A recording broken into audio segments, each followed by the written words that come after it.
ഈ കോക്രോച്ച് ജനതാ പാർട്ടിയുടെ ആൾക്കാർ യഥാർത്ഥത്തിൽ വിദ്യാർത്ഥികൾക്കൊപ്പം പരീക്ഷാർത്ഥികൾക്കൊപ്പമാണ് നിൽക്കുന്നത് എന്നുണ്ടെങ്കിൽ അവിടെ വന്ന് നിൽക്കുന്ന MA ബേബി എന്ന് പറയുന്ന CPM-ന്റെ ദേശീയ സെക്രട്ടറിയോട് ചോദിക്കണ്ടേ, നിങ്ങളുടെ നാട്ടിൽ ഇതേ ഈ പറയുന്ന പോലെ PSC-യുമായി ബന്ധപ്പെട്ടിട്ട് വലിയ അഴിമതിയും തട്ടിപ്പ് നടത്തിയിരിക്കുകയാണ്, അവർക്ക് എന്തും കാണിക്കാം, അവർക്ക് ശിവരഞ്ജിത്തമാരെ ജയിപ്പിക്കാം, നസീബുമാരെ ജയിപ്പിക്കാം, അവർക്ക് ഇവിടെ ആസൂത്രണ ബോർഡിനകത്ത് ഇഷ്ടമുള്ള പോലെ കമ്മ്യൂണിസ്റ്റുകാരെ കുത്തിക്കയറ്റാം, എവിടെ വേണോ പിൻവാതിൽ നിയമനം നടത്താം, ആർക്കും ഒരു പ്രശ്നവും ഇല്ല എന്നുള്ളതാണ്.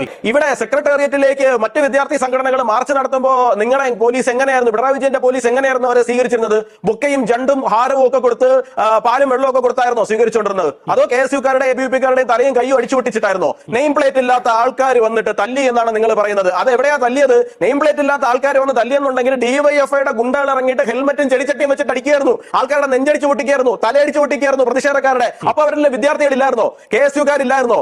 ABVP-കാരില്ലായിരുന്നോ? അരുൺകുമാർ ആ സമയത്ത് ഇവിടെ ആരെയും കണ്ടില്ലേ? പരീക്ഷാ വീഴ്ചകളുടെ ഉത്തരവാദിത്തം ഏറ്റെടുത്ത് വിദ്യാഭ്യാസ മന്ത്രി ധർമ്മേന്ദ്ര പ്രധാൻ രാജിവെക്കുമോ? രാഹുൽ ഗാന്ധി ആവശ്യപ്പെട്ട പോലെ പ്രധാനമന്ത്രി യുവാക്കളോട് മാപ്പ് പറയുമോ? ഇന്നലെയും മിനിഞ്ഞാന്നും നടന്ന അതിക്രമങ്ങൾക്ക് പോലീസ് അധികാരികളെ അക്കൗണ്ടബിൾ ആക്കുമോ സർക്കാർ? Congress MP Shri Dean Kuriakose, CPM Shri KS Arunkumar, BJP Shri Yuvraj Gokul എന്നിവരാണ് ഈ വിഷയം സംസാരിക്കുന്നത്. ആദ്യം ശ്രീ യുവരാജ് ഗോകുൽ, ഈ കേന്ദ്ര സർക്കാർ ഇപ്പൊ നടക്കുന്ന ഈ പ്രക്ഷോഭങ്ങളിൽ ഒന്ന് കുലുങ്ങിയിട്ടുണ്ടോ?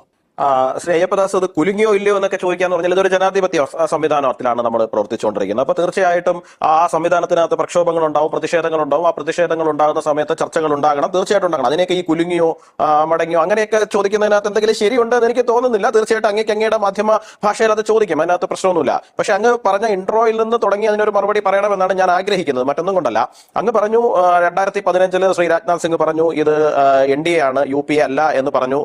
അപ്പൊ അതുകൊണ്ട് ഈ കാലഘട്ടത്തിൽ രാജികൾ ഉണ്ടാകേണ്ടുന്നതില്ല എന്നുള്ള തരത്തിൽ അദ്ദേഹം പറഞ്ഞു എന്നുള്ളതാണ്. തീർച്ചയായിട്ടും എനിക്ക് പറയാനുള്ള ഒരു കാര്യം, ചോദിക്കാനുള്ള ഒരു കാര്യം വെച്ച് കഴിഞ്ഞാൽ UPA കാലഘട്ടത്തിൽ ഞാൻ വേണമെങ്കിൽ അങ്ങേക്ക് ലിസ്റ്റ് ഇട്ട് തരാം. ഇവിടെ ഉണ്ടായിട്ടുണ്ടായുള്ള ചോദ്യപേപ്പർ ചോർച്ചകളുടെ ഒരു ലിസ്റ്റ് ഞാൻ എടുത്തു തരാം 2014 വരെ. അതിനുശേഷവും കോൺഗ്രസ് ഭരിക്കുന്ന സംസ്ഥാനങ്ങളിൽ, ഇടതുപക്ഷം ഉൾപ്പെടെയുള്ള പാർട്ടികൾ ഭരിക്കുന്ന സംസ്ഥാനങ്ങളിൽ ഉണ്ടായിട്ടുള്ള ഇത്തരത്തിലുള്ള പരീക്ഷകളിലെ വീഴ്ചയും അഴിമതിയും സ്വജനപക്ഷപാതവും എല്ലാം ഒരു ലിസ്റ്റ് ഞാൻ എടുത്തു തരാം. ഇവിടെ ആര് രാജിവെച്ചു എന്ന് ഞാൻ തിരിച്ചങ്ങോട്ടേക്ക് ചോദിച്ചാൽ പറയുവാൻ അങ്ങേക്കോ ഈ പറയുന്ന പ്രതിപക്ഷ പാർട്ടികൾക്കോ ഉത്തരവുണ്ടോ? ഞാനിപ്പോൾ ഇങ്ങോട്ട് വരുന്ന വഴിക്ക് ഞാനൊരു വീഡിയോ കാണുകയായിരുന്നു. ആ വീഡിയോ എന്ന് പറയുന്നത് ശ്രീമതി പ്രിയങ്ക ഗാന്ധിയുടെ ഒരു രാജസ്ഥാനിൽ ഒരു തെരഞ്ഞെടുപ്പ് റാലിയാണെന്ന് തോന്നുന്നു, ഒരു അഡ്രസ് ചെയ്യുന്ന ഒരു റാലിയാണ്. ആ റാലിക്കകത്ത് അവരുടെ സർക്കാരിന്റെ കാലഘട്ടത്തിൽ ഉണ്ടായിട്ടുള്ള ചോദ്യപേപ്പർ ചോർച്ചയെ കുറിച്ചിട്ടാണ് അവർ സംസാരിക്കുന്നത്. അവർ പറയുകയാണ്, നിരന്തരം ഇവിടെ ചോദ്യപേപ്പർ ചോർച്ച ഉണ്ടാകുന്നുണ്ട്, ഞങ്ങളിത് ആഗ്രഹിക്കുന്നതല്ല, ഞങ്ങളത് പരിഹരിക്കാൻ വേണ്ടിയിട്ട് ശ്രമിക്കുന്നുണ്ട്, പക്ഷെ നമുക്ക് എല്ലാവർക്കും അറിയാം അത് അത്ര എളുപ്പമല്ല എന്നാണ് ശ്രീമതി പ്രിയങ്ക ഗാന്ധി അവിടെ നിന്ന് പ്രസംഗിക്കുന്നത്. വേണമെങ്കിൽ അങ്ങേക്ക് ഞാൻ ആ വീഡിയോ അയച്ചു തരാൻ തയ്യാറാണ്. അപ്പോ ഈ പറയുന്ന രാജസ്ഥാനിൽ ഈ പറയുന്ന ചോദ്യപേപ്പർ ചോർച്ച ഉണ്ടാകുന്ന കാലഘട്ടത്തിൽ, അല്ലെങ്കിൽ UPA കാലഘട്ടത്തിൽ ഈ ചോദ്യപേപ്പർ ചോർച്ചകൾ ഉണ്ടാകുന്ന കാലഘട്ടത്തിൽ നമ്മളിപ്പോൾ കേരളത്തിൽ നിന്നാണ് സംസാരിക്കുന്നത്. കഴിഞ്ഞ ഒരാഴ്ച മുമ്പ് ഉണ്ടായിരുന്ന വലിയ ഒരു ചർച്ചാ വിഷയം എന്ന് പറയുന്നത് PSC-യുമായി ബന്ധപ്പെട്ടിട്ട് ആസൂത്രണ ബോർഡിനകത്ത് നിയമനം നടത്തുന്ന ഒരു വിഷയവുമായി ബന്ധപ്പെട്ട് അതിനകത്ത് എങ്ങനെയാണ് ഇടതുപക്ഷക്കാർക്ക് അല്ലെങ്കിൽ കമ്മ്യൂണിസ്റ്റുകാരായിട്ടുള്ള ചിലർക്ക് അവിടെ നിയമനം നൽകാൻ വേണ്ടിയിട്ട് ആ പരീക്ഷകൾ അട്ടിമറിക്കപ്പെട്ടെന്നുള്ളത്. 2018 ശിവരഞ്ജിത്ത് നസീമും ഉൾപ്പെടെയുള്ള ആൾക്കാർ യൂണിവേഴ്സിറ്റി കോളേജിനകത്ത് അവര് ഇടുക്കിയിലോ വയനാട്ടിലോ എന്തോ സെന്റർ കിട്ടേണ്ടവരായിരുന്നു. പക്ഷേ ഈ സംവിധാനങ്ങൾക്കകത്ത് നിന്നുകൊണ്ടുള്ള ദുരുപയോഗം ചെയ്തുകൊണ്ട് അവർ യൂണിവേഴ്സിറ്റി കോളേജ് തന്നെ അവരുടെ രാഷ്ട്രീയ സ്വാധീനം ഉപയോഗിച്ച് സെന്ററാക്കി എടുത്തുകൊണ്ട് അവർ അവിടെ തിരിമറി നടത്തി 1ാം റാങ്ക് PSC പരീക്ഷയിൽ 1ാം റാങ്ക് നേടുന്ന സാഹചര്യം ഉണ്ടായിട്ടുണ്ട്. ആ പരീക്ഷ മുഴുവനായിട്ട് റദ്ദാക്കി കളയേണ്ടുന്ന സാഹചര്യം പിന്നീട് ഉണ്ടായി. നോക്കണം, നമ്മളൊന്ന് ആലോചിക്കണം, ഈ വിഷയം ഉണ്ടായിരിക്കുന്നത് എന്താണ് സർക്കാർ തലത്തിൽ കണ്ടുപിടിച്ചത് കൊണ്ടോ അല്ലെങ്കിൽ മറ്റെന്തെങ്കിലും കൊണ്ടോ അല്ല, ഒരു കത്തിക്കുത്തുണ്ടായത് കൊണ്ട് മാത്രമാണ്. ഇവിടെ അങ്ങ് ചോദിച്ചൊരു ചോദ്യം ഉണ്ടല്ലോ, കേന്ദ്ര സർക്കാർ കുലുങ്ങുമോ എന്നുള്ള കാര്യത്തെ കുറിച്ചിട്ട് ഞാൻ അങ്ങയോട് ഒരു വളരെ ബഹുമാനപൂർവ്വം ഞാൻ ഒരു കാര്യം പറയുകയാണ്. മെയ് 3-ാം തീയതിയാണ് നീറ്റ് എക്സാം നടന്നത് 2026. മെയ് 3-ാം തീയതി നടന്ന നീറ്റ് എക്സാമിനെ തുടർന്നിട്ട് 4 ദിവസങ്ങൾക്കകത്ത് NTA നാഷണൽ ടെസ്റ്റിംഗ് ഏജൻസിയാണ് കണ്ടെത്തുന്നത് ഇതിന്റെ അകത്ത് ഒരു മാൽ പ്രാക്ടീസ് നടന്നിട്ടുണ്ട് എന്നുള്ള കാര്യം. തൊട്ടടുത്ത ദിവസം തന്നെ കേസ് രജിസ്റ്റർ ചെയ്യുന്നു. കേന്ദ്ര സർക്കാർ ഒരാഴ്ചക്കകം തന്നെ ആ നീറ്റ് എക്സാം ക്യാൻസൽ ചെയ്യുന്നു. CBI എൻക്വയറിക്ക് ഓർഡർ ചെയ്യുന്നു. മെയ് 12-ാം തീയതി തന്നെ 13ഓളം പേര് അറസ്റ്റിലാകുന്നു. ജൂൺ 16-ാം തീയതി എക്സാം നടക്കുന്നു. ജൂൺ 21-ന് എക്സാം നടക്കുന്നു. ജൂലൈ 16-ാം തീയതി റിസൾട്ട് വരുന്നു. 21 ലക്ഷം പേര് ഈ രാജ്യത്ത് നീറ്റ് പരീക്ഷ നീറ്റ് അറ്റൻഡ് ചെയ്യുന്നു. 56% പേര് ആ പരീക്ഷയിൽ കട്ട് ഓഫ് മാർക്ക് കടന്ന് മുമ്പോട്ടേക്ക് പോകുന്നു. അപ്പോ ഇവിടെ എവിടെയാണ് കേന്ദ്ര സർക്കാർ കുലുങ്ങുമോ എന്ന് ചോദിക്കുന്നതിന്റെ അർത്ഥം എന്ന് എനിക്ക് മനസ്സിലാകുന്നില്ല. കാരണം ഒരു വിഷയം ഉണ്ടാവുകയും ആ വിഷയത്തിനെ അഡ്രസ് ചെയ്യാതെ ആ വിഷയത്തിൽ നിന്ന് ഒളിച്ചോടുകയുമാണ് കേന്ദ്ര സർക്കാർ ചെയ്തിരുന്നത് എന്നുണ്ടെങ്കിൽ അങ്ങ് ഈ ചോദിക്കുന്നതിനകത്ത് അർത്ഥം ഉണ്ടായിരുന്നു. ഞങ്ങൾ ആ വിഷയത്തിന്റെ റെസ്പോൺസിബിലിറ്റി ഏറ്റെടുക്കുകയും ആ വിഷയത്തെ ഓൺ ചെയ്യുകയും ആ വിഷയത്തെ ക്രിയാത്മകമായിട്ട് പരിഹരിക്കുകയും ചെയ്തു കഴിഞ്ഞിട്ടുണ്ട്. ഇനി എന്താണ് ഈ വിഷയത്തിന്റെ അകത്ത് പരിഹരിക്കേണ്ടതെന്നുള്ളതിനെ കുറിച്ചിട്ട് ഈ പറയുന്ന പ്രതിപക്ഷ കക്ഷികൾ എന്തെങ്കിലും പറഞ്ഞാൽ അത് നമുക്ക് അതിനനുസരിച്ച് പരിഹരിക്കാം. അതിന് നടക്കേണ്ടത് കൺസ്ട്രക്റ്റീവ് ആയിട്ടുള്ള ഡിസ്കഷൻ ആണ് നടക്കേണ്ടത്. അതിന് അവർ തയ്യാറാണെന്നുണ്ടെങ്കിൽ നമുക്ക് മുമ്പോട്ട് പോകാം, യാതൊരു ബുദ്ധിമുട്ടും. ശ്രീ യുവരാജ് ഗോകുൽ, ഈ കുലുങ്ങിയോ എന്ന ചോദ്യം അങ്ങ് ഇത്ര ഉലച്ചോ എന്ന് എനിക്ക് അറിയില്ല. കുലുങ്ങിയോ, പിന്നെന്താ വേറെന്തോ താങ്കൾ പറഞ്ഞു മടക്കിയോ എന്നൊക്കെ പറഞ്ഞ് ആക്ഷേപിക്കുന്നത് കണ്ടു. അത് താങ്കളുടെ സ്വാതന്ത്ര്യം. ഞാൻ അത് വളരെ പൊളിറ്റിക്കലായിട്ടൊരു ചോദ്യമാണ്. എന്ന് വെച്ചാൽ കേന്ദ്ര സർക്കാർ വളരെ സ്ട്രോങ് ഗവൺമെന്റ് ആണ്, അക്കാര്യത്തിൽ യാതൊരു സംശയമില്ല. പല വിവാദങ്ങളും കണ്ടിട്ടും ഒരു ചർച്ച പോലും ഒരുപക്ഷെ പാർലമെന്റിൽ പ്രതിപക്ഷത്തിന് സാധ്യമാക്കാൻ പറ്റാത്ത വിധം പോലും കാര്യങ്ങൾ നടന്നുപോയിട്ടുണ്ട്. ശരിയാണ്, ചെറിയ തിരുത്തലൊക്കെ കാർഷിക നിയമങ്ങളൊക്കെ തിരുത്തലൊക്കെ വന്നിട്ടുണ്ടെങ്കിൽ പോലും കഴിഞ്ഞ 12 വർഷം ഒരു ഉറച്ച സർക്കാരാണ് ഈ നാട്ടിൽ എന്നുള്ള കാര്യത്തിൽ യാതൊരു സംശയമില്ല. അപ്പൊ അങ്ങനെ ഒരു സർക്കാരിനെ കുലുക്കാനായോ എന്നുള്ളത് വളരെ പൊളിറ്റിക്കലായ ചോദ്യമാണ്. അപ്പോഴേക്കും താങ്കൾ അതിനെ കലക്കി മറിച്ചു എന്നൊക്കെ പറഞ്ഞ് എന്തിനാണ് ഇതിലേക്ക് കൊണ്ടുവന്ന് എനിക്കറിയില്ല. താങ്കളുടെ സ്വാതന്ത്ര്യമാണ് ആക്ഷേപിക്കുക എന്നുള്ളത്.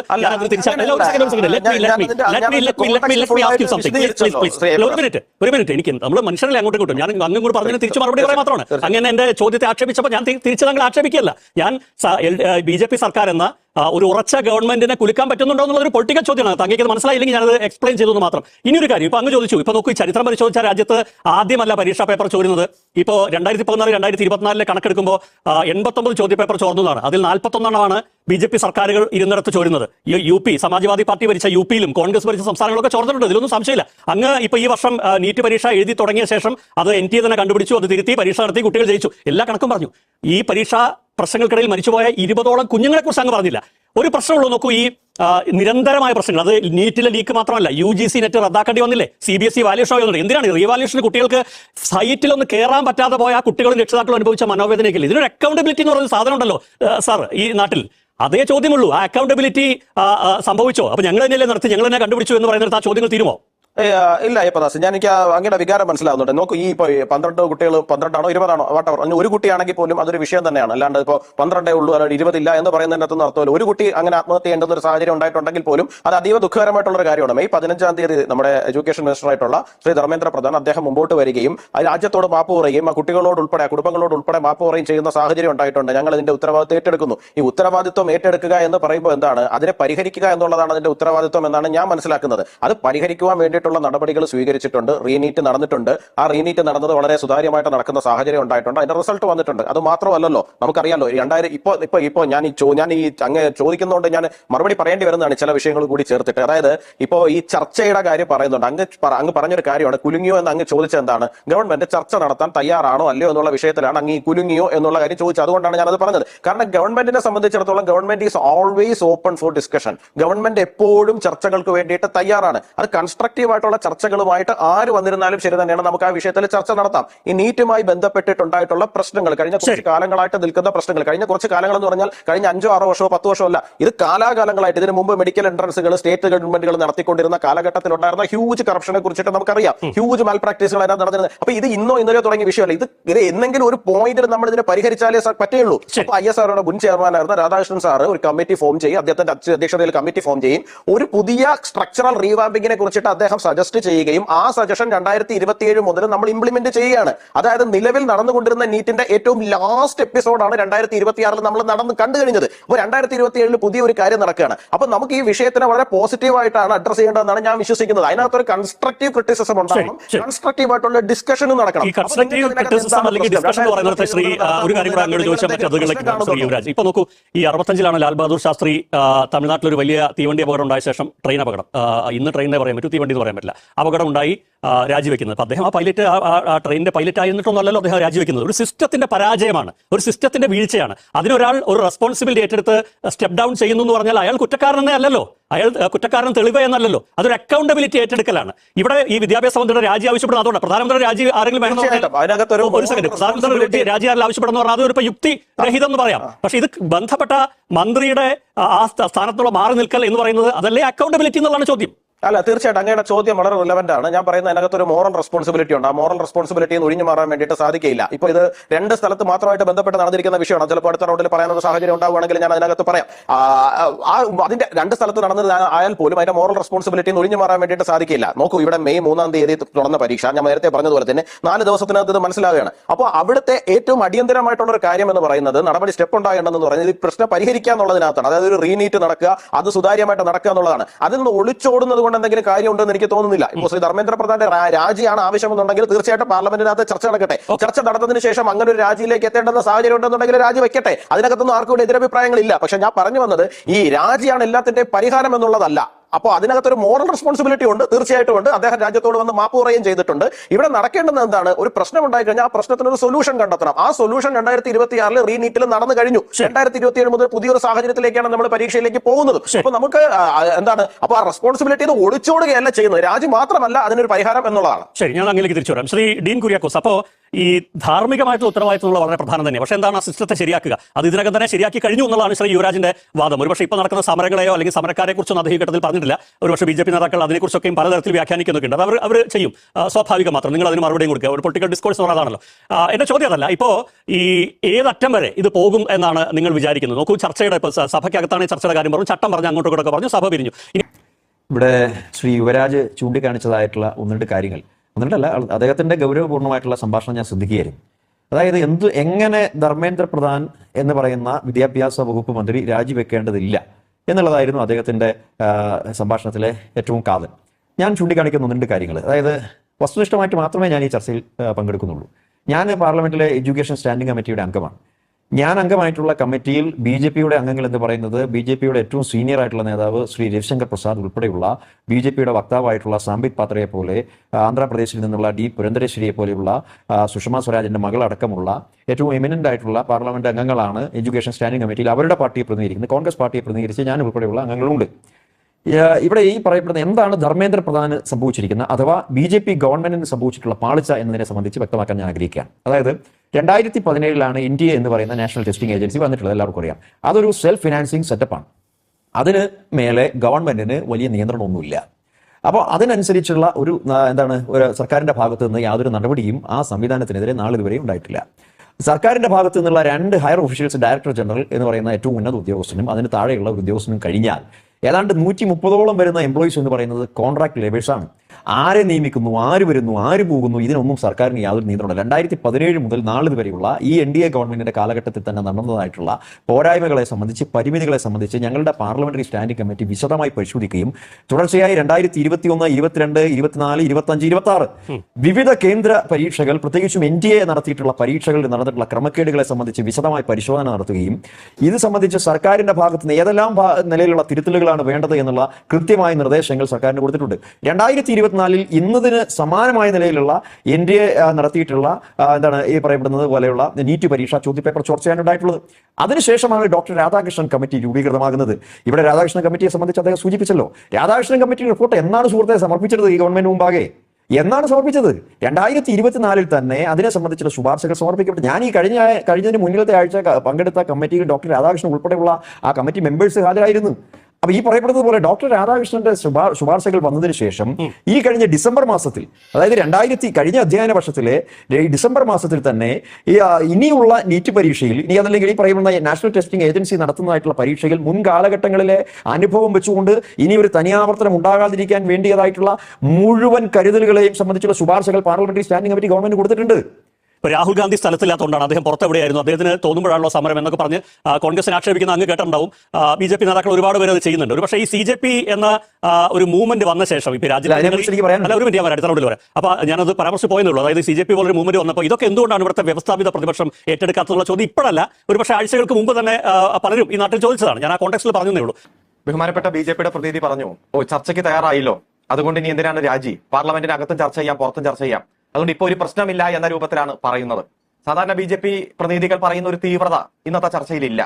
അതിൽ നിന്ന് തന്നെ നമുക്ക് വ്യക്തമാണ് ഇവിടെ വലിയ രൂപത്തിൽ കേന്ദ്ര ഗവൺമെന്റിനെ ബാധിക്കുന്ന തരത്തിൽ ഈ യുവജന പ്രക്ഷോഭം വളർന്നിരിക്കുന്നു. ഇപ്പൊ നോക്കൂ, ഈ വിദ്യാർത്ഥികൾ അല്ലെങ്കിൽ ഭാവിയിൽ ആശങ്കയുള്ള യുവജനങ്ങളുടെ പ്രതിനിധികളാണ് ഡൽഹിയിലെ പ്രധാന സമരവേദിയിൽ. ഇപ്പോൾ ഇന്ന് അഭിജിത് ദീപ്കെ തന്നെ പറഞ്ഞിട്ടുണ്ട്, നിങ്ങൾ വരുന്നവരെല്ലാം ജന്തർ മന്ദറിലേക്ക് വരിക. അതിന് പുറത്ത് നടക്കുന്ന സമരങ്ങൾ എന്ന് പറയുന്നത് അവരുടെ നിയന്ത്രണത്തിലുള്ളതല്ല. അവിടെ മറ്റു പലതും സംഭവിച്ചിട്ടുണ്ടോ, ആരെങ്കിലും ഒഴിഞ്ഞിട്ടുണ്ടാവുന്നൊക്കെ തന്നെ എനിക്ക് അത് ഉദ്ദേശിച്ചു. പക്ഷേ അതല്ലാതെ തന്നെ നിറഞ്ഞ സമര കവാടമുണ്ടല്ലോ. അപ്പൊ അവിടെ വന്നവർ ഈ സ്വന്തം ഭാവിയിൽ ആശങ്കയുള്ള ഇന്ത്യൻ യഥാർത്ഥ യുവാക്കളല്ല എന്ന് BJPക്ക് അഭിപ്രായമുണ്ടോ? ശ്രീ ഡീൻ കുര്യാക്കോസ് പറഞ്ഞ വിഷയമുണ്ട്, അതുപോലെ തന്നെ സേനകുമാർ പറഞ്ഞ വിഷയമുണ്ട്. അപ്പൊ ഞാൻ കഴിഞ്ഞ അതിലേക്ക് വരാമെന്നാണ് ഞാൻ കരുതുന്നത്, അങ്ങ് അനുവദിക്കുന്നു കരുതുന്നു. ഒന്ന്, ശ്രീ ഡീൻ കുര്യാക്കോസ് പറഞ്ഞു 2024 ശ്രീ രാധാകൃഷ്ണൻ കമ്മിറ്റി ഒരു റിപ്പോർട്ട് സബ്മിറ്റ് ചെയ്തു. ആ റിപ്പോർട്ട് ഇപ്പോഴും നടപ്പിലാക്കാൻ വേണ്ടി തയ്യാറായിട്ടില്ല. അത് പ്രതിപക്ഷത്തിന്റെ കൂടെ സജഷന്റെ അടിസ്ഥാനത്തിലാണ് കമ്മിറ്റി രൂപീകരിക്കപ്പെട്ടിരിക്കുന്നത് എന്നുള്ളതാണ്. തീർച്ചയായിട്ടും രാധാകൃഷ്ണൻ കമ്മിറ്റി റിപ്പോർട്ട് 2024 സബ്മിറ്റ് ചെയ്തു. എപ്പോഴാണ് സബ്മിറ്റ് ചെയ്തത്? 2024 ഒക്ടോബർ മാസത്തിലാണ്. 2025 പറക്കാൻ വേണ്ടി 2 മാസം മാത്രം ബാക്കിയുള്ളപ്പോഴാണ് അത് സബ്മിറ്റ് ചെയ്തിരിക്കുന്നത്. ആ സബ്മിറ്റ് ചെയ്തിരിക്കുന്നതിൽ തന്നെ ഷോർട്ട് ടൈമും മിഡ് ടൈമും ലോങ് ടൈമും ആയിട്ടുള്ള നടപടികളെ കുറിച്ചിട്ടാണ് പറഞ്ഞിരിക്കുന്നത്. നമുക്കറിയാം 2025-ലോ 2026-ലോ ഒരു ലോങ് ടൈം സംഗതി നമുക്ക് നടപ്പിലാക്കാൻ വേണ്ടിയിട്ട് സാധിക്കില്ല. അപ്പോൾ തീർച്ചയായിട്ടും ഷോർട്ട് ടൈം ആയിട്ടുള്ള കാര്യങ്ങൾ മാത്രമേ ചെയ്യാൻ വേണ്ടിയിട്ട് സാധിക്കുള്ളൂ. 2025-ലും 2026-ലും നടപ്പിലാക്കിയിട്ടുണ്ട്. അത് ഷോർട്ട് ടൈം ആയതുകൊണ്ട് തന്നെ നിലവിലെ സിസ്റ്റത്തിനകത്ത് പരമാവധി ഫാൾസ് പ്രൂഫ് ആക്കാൻ വേണ്ടിയിട്ടാണ് ആ ഒരു സജഷൻ കൊണ്ടുവന്നിരിക്കുന്നത്. സ്വാഭാവികമായിട്ട് നമുക്കറിയാം നിലവിലെ സിസ്റ്റത്തിനകത്ത് ഒരുപാട് ലൂപ്പ് ഹോൾസ് ഉണ്ട്. അത് എത്ര നമ്മൾ ശക്തിപ്പെടുത്താൻ ശ്രമിച്ചിരുന്നാലും ശരി തന്നെയാണ് അതിനകത്ത് വീണ്ടും ചെറിയ സുഷിരങ്ങൾ വീഴാൻ വേണ്ടിയിട്ട് സാധ്യതയുണ്ട്. അതാണ് ഇപ്പോൾ സംഭവിച്ചത്. എന്നിട്ട് വീണ്ടും അത് റീടെസ്റ്റ് നടത്തി ആ പ്രശ്നം പരിഹരിച്ചിട്ടുണ്ട്. ഇനി അദ്ദേഹം പറഞ്ഞിരിക്കുന്നതിനകത്തുള്ള ലോങ് ടൈം ആയിട്ടുള്ള പെർമനന്റ് ആയിട്ടുള്ള കുറെ കാലത്തേക്കെങ്കിലും പെർമനന്റ് ആയിട്ടുള്ള ഒരു സൊല്യൂഷൻ എന്ന് പറയുന്നത് അത് 2027 മുതൽ നടപ്പിലാക്കുകയാണ് ഗവൺമെന്റ്. അപ്പൊ പിന്നെ എന്തിനാണ് അതിനകത്തൊരു എതിരഭിപ്രായം എന്നുള്ളതിനെ കുറിച്ചിട്ട് എനിക്ക് മനസ്സിലാകുന്നില്ല. ഇനി ആ ലോങ് ടൈം നടത്തുന്നതിനകത്ത് നിങ്ങൾക്ക് അതിനകത്തും കുറച്ചുകൂടി നിങ്ങൾക്ക് സജഷൻ ഉണ്ടെന്നുണ്ടെങ്കിൽ തീർച്ചയായിട്ടും പറയാലോ. അതിനകത്ത് വേറെ ബുദ്ധിമുട്ടുകളുണ്ട് എന്ന് എനിക്ക് തോന്നുന്നില്ല. ഇനി രണ്ടാമത്തെ കാര്യം ശ്രീ അരുൺകുമാർ പറഞ്ഞതാണ്.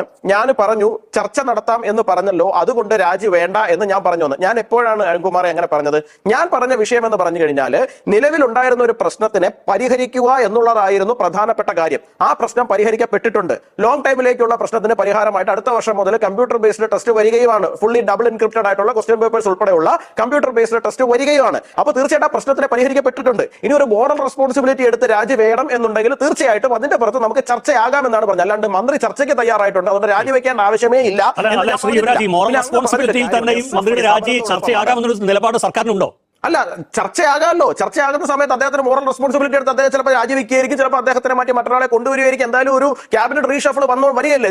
ഈ മാസം നടക്കേണ്ടതായിരുന്നു. ചില സാങ്കേതിക കാരണങ്ങൾ കൊണ്ട് പ്രധാനമന്ത്രിയുടെ ചില യാത്രകൾ കാരണം അത് നീണ്ടുപോയി എന്നുള്ള സാഹചര്യമുള്ളത് അടുത്ത മാസത്തേക്ക് നടക്കുന്ന ഒരു സാഹചര്യം മാത്രമാണ്. അപ്പോൾ ഈ ഒരു അതുകൊണ്ട് തന്നെ അതിനകത്ത് രാജി ഉണ്ടാകില്ലോ എന്ന് പറയാൻ വേണ്ടിയിട്ട് ഇപ്പം ഞാൻ ആളല്ല. പക്ഷേ അതിനകത്തൊരു മോറൽ റെസ്പോൺസിബിലിറ്റി ഉണ്ട് എന്നുള്ള കാര്യം ശ്രീ ധർമ്മേന്ദ്ര പ്രധാൻ തന്നെ അഡ്മിറ്റ് ചെയ്തിട്ടുള്ള കാര്യമാണ്. അങ്ങനെ അഡ്മിറ്റ് ചെയ്തത് കൊണ്ടും ഇനി ഉടൻ തന്നെ ഒരു ഇത്തരത്തിലൊരു പരീക്ഷ വരുന്നില്ല എന്നുള്ളത് കൊണ്ടും നമുക്ക് ചിലപ്പോൾ അദ്ദേഹം രാജിവെക്കുമായിരിക്കും. എനിക്കറിയില്ല. സ്വാഭാവികമായിട്ട് നമുക്ക് പ്രതീക്ഷിക്കാം എന്താണ് സംഭവിക്കുന്നത് എന്നുള്ളതിനെ കുറിച്ച് നമുക്ക് നോക്കാം. ഇനി അദ്ദേഹം പറഞ്ഞൊരു കാര്യത്തിലേക്ക് SFI സമരത്തോടൊപ്പമാണ്. SFIക്കാരാണ് അവിടെ ആദ്യം മുതൽ ഉണ്ടായിരുന്നത്. SFIയുടെ നേതാക്കളായ Shri MA baby, Brinda Karat, Shri A റഹീം ഉൾപ്പെടെയുള്ള ആൾക്കാർ അവിടെ ഉണ്ടായിരുന്നു. ശരി തന്നെയാണ്. ഈ കോക്രോച്ച് ജനതാ പാർട്ടി എന്ന് പറയുന്ന ആൾക്കാർ ആദ്യം പറഞ്ഞത് ഞങ്ങൾ വിദ്യാർത്ഥികൾക്കൊപ്പം മാത്രമാണ്, ഞങ്ങൾ ഒരു രാഷ്ട്രീയ പാർട്ടിക്കൊപ്പവും ചേരാൻ വേണ്ടിയിട്ട് ആഗ്രഹിക്കുന്നില്ല എന്ന് പറഞ്ഞിടത്താണ് പിന്നീട് ഈ പറയുന്ന കമ്മ്യൂണിസ്റ്റുകാർ അവിടെ പോയത്. ശരി തന്നെയാണ്. ഈ കോക്രോച്ച് ജനതാ പാർട്ടിയുടെ ആൾക്കാർ യഥാർത്ഥത്തിൽ വിദ്യാർത്ഥികൾക്കൊപ്പം പരീക്ഷാർത്ഥികൾക്കൊപ്പമാണ് നിൽക്കുന്നത് എന്നുണ്ടെങ്കിൽ അവിടെ വന്ന് നിൽക്കുന്ന MA ബേബി എന്ന് പറയുന്ന CPM-ന്റെ ദേശീയ സെക്രട്ടറിയോട് ചോദിക്കണ്ടേ, നിങ്ങളുടെ നാട്ടിൽ ഈ പറയുന്ന പോലെ PSC-യുമായി ബന്ധപ്പെട്ടിട്ട് വലിയ അഴിമതിയും തട്ടിപ്പ് നടത്തിയിരിക്കുകയാണ്.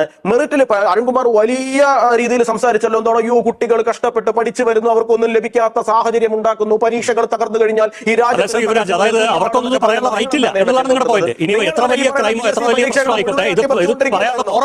പരീക്ഷകൾ മുഴുവൻ അട്ടിമറിച്ച് നോക്കൂ.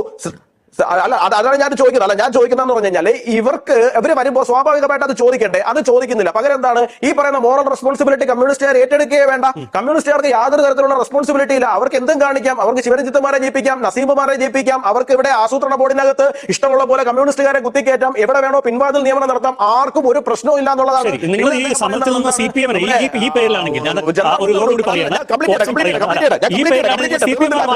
രാഷ്ട്രീയം പറയുന്നതിന് രാഷ്ട്രീയമായിട്ട് മറുപടി പറയാം. അല്ല, രാഷ്ട്രീയം പറയുന്നത് മറുപടി പറയണല്ലോ. അല്ല, അയ്യപ്പദാസൻ ഞാൻ ഒരു കാര്യം പറഞ്ഞു തീർത്തോട്ടെ പ്ലീസ്. ശരി, പറഞ്ഞൊരു കാര്യമാണ്. പാർലമെന്റ് മാർച്ചുമായി ബന്ധപ്പെട്ടിട്ട് ആക്രമണമുണ്ടായി. ആ ആക്രമണത്തിനകത്ത് പോലീസിന്റെ ഭാഗത്തുനിന്ന് ലാത്തി ചാർജ് ഉണ്ടായി. ശരി, പോലീസിന്റെ ഭാഗത്തുനിന്ന് ലാത്തി ചാർജ് ഉണ്ടായിട്ടുണ്ട്. ഞാനൊരു കാര്യം ചോദിച്ചോട്ടെ, ഇവിടെ സെക്രട്ടേറിയറ്റിലേക്ക് മറ്റ് വിദ്യാർത്ഥി സംഘടനകൾ മാർച്ച് നടത്തുമ്പോൾ നിങ്ങളെ പോലീസ് എങ്ങനെയായിരുന്നു, പിണറായി വിജയന്റെ പോലീസ് എങ്ങനെയായിരുന്നു അവരെ സ്വീകരിച്ചിരുന്നത്? ബുക്കയും ജണ്ടും ഹാരവും ഒക്കെ കൊടുത്ത് പാലും വെള്ളവും ഒക്കെ കൊടുത്തായിരുന്നോ സ്വീകരിച്ചുകൊണ്ടിരുന്നത്? അതോ KSUക്കാരുടെ ABVP-കാരുടെയും തലയും കൈയും അടിച്ചു പൊട്ടിച്ചിട്ടായിരുന്നോ? നെയിം പ്ലേറ്റ് ഇല്ലാത്ത ആൾക്കാർ വന്നിട്ട് തല്ലി എന്നാണ് നിങ്ങൾ പറയുന്നത്. അത് എവിടെയാ തല്ലിയത്? നെയിം പ്ലേറ്റ് ഇല്ലാത്ത ആൾക്കാർ വന്ന് തല്ലിയെന്നുണ്ടെങ്കിൽ DYFIയുടെ ഗുണ്ടകൾ ഇറങ്ങിയിട്ട് ഹെൽമെറ്റും ചെടിച്ചട്ടിയും വെച്ചിട്ട് അടിക്കുകയായിരുന്നു. ആൾക്കാരുടെ നെഞ്ചടിച്ചു പൊട്ടിക്കായിരുന്നു, തലയടിച്ചു പൊട്ടിക്കായിരുന്നു പ്രതിഷേധക്കാരുടെ. അപ്പൊ അവരുടെ വിദ്യാർത്ഥികളില്ലായിരുന്നോ? KSUക്കാരില്ലായിരുന്നോ? ABVP-കാരില്ലായിരുന്നോ? അരുൺകുമാർ ആ സമയത്ത് ഇവിടെ ആരും കണ്ടില്ലേ?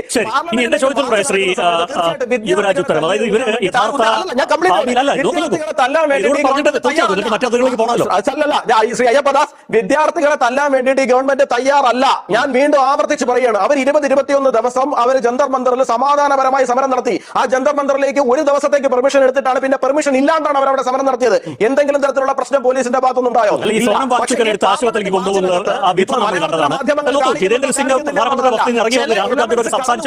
അതിനുശേഷം മണിക്കൂറിൽ ഇന്ത്യയിലെ പ്രതിപക്ഷ നേതാവിനെ അടക്കമുള്ള ആളുകളെ പോലീസ് എങ്ങനെയാണ് കൈകാര്യം ചെയ്തത്?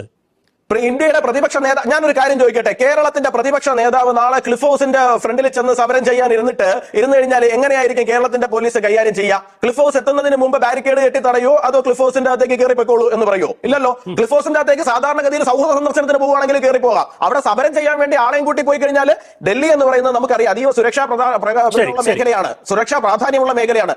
പ്രത്യേകിച്ചും പ്രധാനമന്ത്രിയുടെ ഭവനം എന്ന് പറയുന്നത്, രാഷ്ട്രപതി ഭവനം എന്ന് പറയുന്നത്, സുപ്രീം കോടതി എന്ന് പറയുന്നത്, അവിടെ ഇത്തരത്തിലൊരു പ്രതിഷേധവുമായിട്ട് നടത്താൻ വേണ്ടിയിട്ടുള്ള പെർമിഷൻ ഉണ്ടോ? അവർക്ക് എവിടെയൊക്കെ പ്രതിഷേധം നടത്താൻ പെർമിഷൻ ഉണ്ടോ എന്നുള്ള ഒരു പ്രശ്നം നിങ്ങൾക്ക് ഇല്ലാത്തതിനോടാണല്ലോ അതിനിടയിൽ കേന്ദ്രമന്ത്രി തന്നെ ഇറങ്ങി വന്ന സംസാരത്തിൽ നിന്നത് ശ്രീ യുവരാജ്. എവിടെയൊക്കെയോ അദ്ദേഹം കറങ്ങാൻ പോയതിനു ശേഷം തിരിച്ചു വന്നതിന് ശേഷം അദ്ദേഹത്തിന് വാർത്തകളിൽ ഇടപിടിക്കണം. അതിനപ്പുറത്തേക്ക് രാഹുൽ ഗാന്ധിയെ പള്ളു പറയുക, അദ്ദേഹത്തെ ആക്ഷേപിക്കുക എന്ന് പറയുന്നത് BJPയെ സംബന്ധിച്ചിടത്തോളം ഒരുതരം ഭ്രാന്താണ്. ആ ഭ്രാന്തിന് ഇവിടെ ചികിത്സയില്ല. അതിന് എത്ര കാലം മുന്നോട്ട് പോയാലും അങ്ങനെ തന്നെയായിരിക്കും. അതുകൊണ്ട് ഞാൻ അത് അവിടെ നിർത്തുകയാണ്. ഇപ്പോൾ യുവരാജ് ആണെങ്കിലും ഇനി ഏതെങ്കിലും കേന്ദ്രത്തിലെ BJP നേതാക്കന്മാരാണെങ്കിലും അദ്ദേഹത്തെ ആക്ഷേപിക്കുക, അപഹസിക്കുക, അദ്ദേഹത്തെക്കുറിച്ച് ഇല്ലാത്ത കാര്യങ്ങൾ പറയുക, അതവർ പറഞ്ഞോട്ടെ, അതിനൊന്നും വിഷയമൊന്നുമില്ല. പക്ഷേ രാഹുൽ ഗാന്ധി വളരെ സിൻസിയറാണ്. ഈ കാര്യത്തിൽ വളരെ ആത്മാർത്ഥമായി അദ്ദേഹം ഇടപെട്ടിട്ടുണ്ട്. അദ്ദേഹം ഇപ്പോൾ സമരം ചെയ്ത സ്ഥലം മാറിപ്പോയി. ഞാൻ ചോദിക്കട്ടെ, രാഹുൽ ഗാന്ധി ആരാണ്? യുവരാജ് ഇപ്പോ വലിയ സമാധാനത്തിന്റെ ഒരു ആൾരൂപമായിട്ട് പറയുന്നുണ്ട്. ഇപ്പൊ നമുക്കറിയാം സത്യാഗ്രഹവും നിരാഹാരവും ഒക്കെ നടന്നിട്ട് 3 ആഴ്ച അതിനെ മൈൻഡ് ചെയ്തില്ല. ഇതിനും സമാനമായിട്ടുള്ള പല സാഹചര്യം ഈ രാജ്യത്തുണ്ടായിട്ടുണ്ടല്ലോ. ഇപ്പൊ സീതാറാം യെച്ചൂരിയുടെ നേതൃത്വത്തിൽ JNUവിലെ വിദ്യാർത്ഥികൾ പണ്ട് പ്രകടനമായി പ്രധാനമന്ത്രിയുടെ വസതിയിലേക്ക് പോയിട്ടുണ്ട്, അന്ന് ഇന്ദിരാഗാന്ധിയുടെ വസതിയിലേക്ക്. അന്ന് ആ ഗേറ്റിംഗിൽ സമരം എത്തുമ്പോൾ ഇന്ദിരാഗാന്ധി പുറത്തിറങ്ങി വന്ന് ആ സമരത്തിന്റെ റെപ്രസെന്റേഷൻ വാങ്ങിച്ച് കുട്ടികളുമായിട്ട് സംസാരിച്ച് തീർത്ത ചരിത്രമൊക്കെ നമ്മുടെ മുന്നിലുണ്ട്. അപ്പൊ ഈ സമരത്തെ നിങ്ങൾ മൈൻഡ് ചെയ്യാൻ ശ്രമിച്ചത് എന്താ? അത് ചതിക്കാൻ വേണ്ടിയിട്ടാ, കുട്ടികളെ ചതിക്കാൻ വേണ്ടിയിട്ടാ. അപ്പോൾ ശ്രീ ഡീൻ പറഞ്ഞ പോലെ അടിയന്തര പ്രമേയത്തിന് പോലും വഴങ്ങാത്ത തരത്തിൽ ചർച്ചയാണ്, പക്ഷേ അത് ഞങ്ങൾ വരയ്ക്കുന്ന പോലെ എന്നാണ് BJP തീരുമാനിക്കുന്നതാണ് അവർ പറയുന്നത്. ഒറ്റ കാര്യം കൂടി, ഇവരെ ഈ പറയപ്പെടുന്ന വ്യക്തമാക്കാൻ ഒരു കാര്യം നടക്കേണ്ടതെന്നുള്ളത്. ശരി, ശ്രീ യുവരാജ് പറഞ്ഞു പൂർത്തിയാക്കും. 30 സെക്കൻഡേ ഉള്ളൂ. 193 ഒരു കാര്യം ക്ലാരിറ്റി വേണ്ടി പറയുന്നു. 193 നടക്കുന്നതിന് കോൺഗ്രസ് പാർട്ടി ഭയക്കുന്നുണ്ട്. വേറെ വിഷയമൊന്നുമില്ല ശ്രീയപ്പദാസ്. കോൺഗ്രസ് പാർട്ടി ഭയക്കുന്നുണ്ട്. പബ്ലിക് കേൾക്കുന്ന തരത്തിലുള്ള ചർച്ച